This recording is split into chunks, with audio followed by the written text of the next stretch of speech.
Bismillahirrahmanirrahim. Assalamualaikum warahmatullahi wabarakatuh. Bertemu kembali bersama saya Febri Giantara. Izinkan saya untuk menyampaikan kepada kita semua bagaimana cara menggunakan Google Classroom dalam proses pembelajaran online. Google Classroom adalah salah satu aplikasi yang bisa kita gunakan untuk proses pembelajaran online baik di lingkungan mahasiswa maupun di lingkungan siswa. Hal pertama yang perlu kita ketahui dari Google Classroom adalah Google Classroom hanya bisa digunakan pada akun yang sama. Artinya, kalau seandainya kita mendaftar menggunakan akun @gmail.com, maka mahasiswa juga harus gabung atau siswa juga harus gabung menggunakan akun @gmail.com. Saya pastikan kalau seandainya mahasiswa menggunakan @yahoo.com dan teacher atau kita menggunakan akun @gmail.com, tidak akan bisa mahasiswa tersebut bergabung di kelas kita.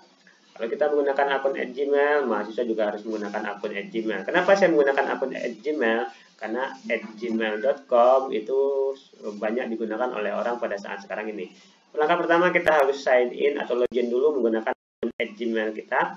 Di sini saya sudah memiliki akun @gmail. Oke, kita langsung masukkan @gmail kita, lalu kita masukkan password kita.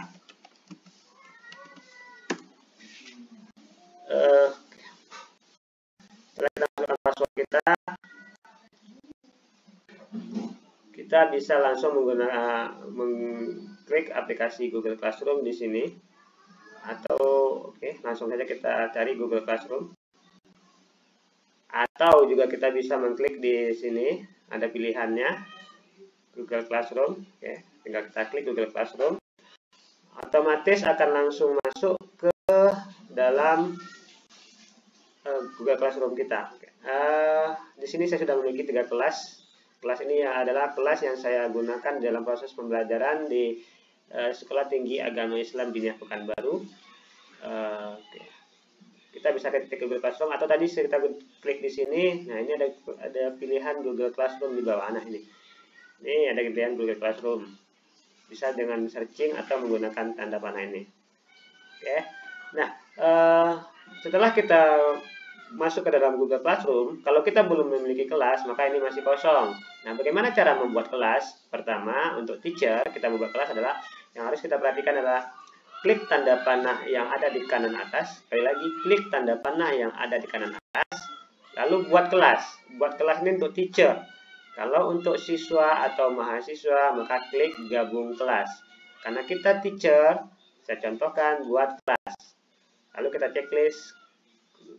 Saya mengerti, lanjutkan. Lalu kita isi nama kelas kita apa, silakan isikan nama kelasnya, bagiannya, mata pelajarannya, ruangnya. Saya contohkan nama kelas saya adalah Statistik Pendidikan, lalu bagiannya 4A, mata pelajarannya reguler, ruangnya Sekolah Tinggi Agama Islam Diniyah Pekanbaru. Itu saya contohkan.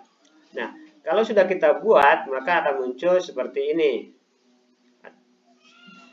Nanti permasalahannya adalah di sini masih siswanya masih 0, belum ada yang bergabung. Maka kita bisa menggunakan mahasiswa kita atau siswa kita untuk bergabung. Caranya, kita minta kepada mahasiswa kita menggunakan aplikasi Google Classroom juga. Silakan login di Google Classroom kepada mahasiswa kita. Ingat, aplikasi Google Classroom bisa digunakan di HP Android. Tinggal kita klik di Play Store Google Classroom atau Google Class. Sebenarnya penggunaannya sama saja, tapi kalau kita menggunakan HP Android, kita bisa menggunakannya di mana saja. Kembali kepada tadi, bagaimana memasukkan mahasiswa atau siswa. Kita tinggal klik kelas yang mau kita gabungkan kepada mahasiswa kita tersebut, lalu kita share kode kelasnya kepada mahasiswa kita. Mana sih kode kelas? Di sini ada langsung tertulis kode kelas, ya. Tinggal kita tampilkan. Atau kalau kita ingin melihat di handphone juga kita bisa klik di sini. Nah, ini klik yang tanda panah. Kita ulangi kembali, klik tanda ini kanan atas ini. Lalu mana kodenya? Ini kodenya di umum. Tinggal kita salin lalu kita share ke WhatsApp, grup WhatsApp mahasiswa. Ingat, kode ini disalin, jangan ditulis. Kalau ditulis nanti takutnya hurufnya ada yang salah, yang besar dan kecil. Langsung disalin, di-share kepada mahasiswa. Atau cara yang kedua, di sini juga ada tadi, langsung tampilkan lalu salin. Ya, tinggal salin, copy, kirimkan kepada mahasiswa. Ketika sudah terkirim kepada mahasiswa, maka akan otomatis kita akan bisa melihat berapa jumlah anggota kelas kita. Di sini anggota kelasnya ada berapa ini? Kita cek dulu. Oke, ada 25 orang ya, salah ini. Oke, anggota kelas kita hitung 1, 2, 3, 4, 5, 6, 7, 8, 9, 10, 11, 12, 13, 14, 15, 16, 17, 18, 19, 20, 25 orang. 25 orang. Dari mana ayah? 25 orang. Setelah kita lihat 25 orang, nah bagaimana cara supaya mahasiswa bisa mengerti dengan proses perkuliahan kita? Maka kita tinggal share di sini apa-apa saja sih yang harus kita lakukan di Google Classroom. Saya contohkan bahwa hari ini kita akan ada perkuliahan misal dari jam 8 sampai jam 9. Contoh, kita tinggal share di sini, nanti mahasiswa akan langsung terbaca di dinding mereka bahwa kita ada perkuliahan hari ini. Lalu bagaimana dengan proses perkuliahan yang menggunakan batas waktu? Kita bisa menggunakan ini. Kita bisa menggunakan klik tugas kelas, lalu klik buat. Nah, di sini ada pilihan tugas, ada tugas kuis, ada pertanyaan, ada materi. Nah, masing-masing ini memiliki fungsi yang berbeda. Materi kita bisa meng-share materi kita, contoh PowerPoint, RPS kita, silabus kita di materi ini. Tugas ini saya gunakan untuk proses perkuliahan online yang memiliki batas waktu. Saya contohkan, saya klik tugas, lalu saya klik judulnya e-learning pertemuan ketiga, lalu saya tuliskan perintahnya, lalu saya buatkan poinnya 100, lalu saya buatkan di sini batas waktu. Batas waktunya saya buatkan hari ini juga. Waktunya saya buatkan misal dari jam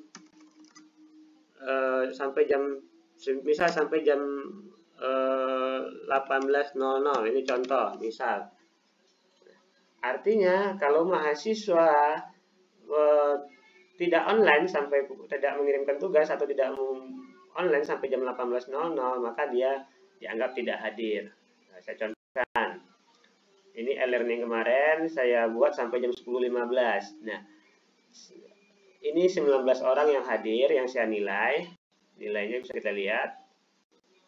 Nah, ini nilainya. Nah, yang 6 orang ini tidak hadir karena tidak mengumpulkan tugas. Nah, ini kenapa mereka merah? Karena saya membuatkan batas waktunya. Lebih dari batas waktu itu mereka saya kategorikan tidak hadir.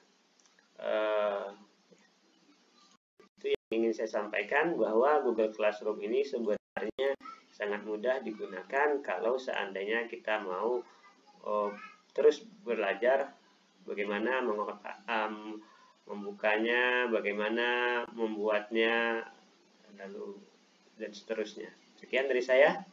Assalamualaikum warahmatullahi wabarakatuh.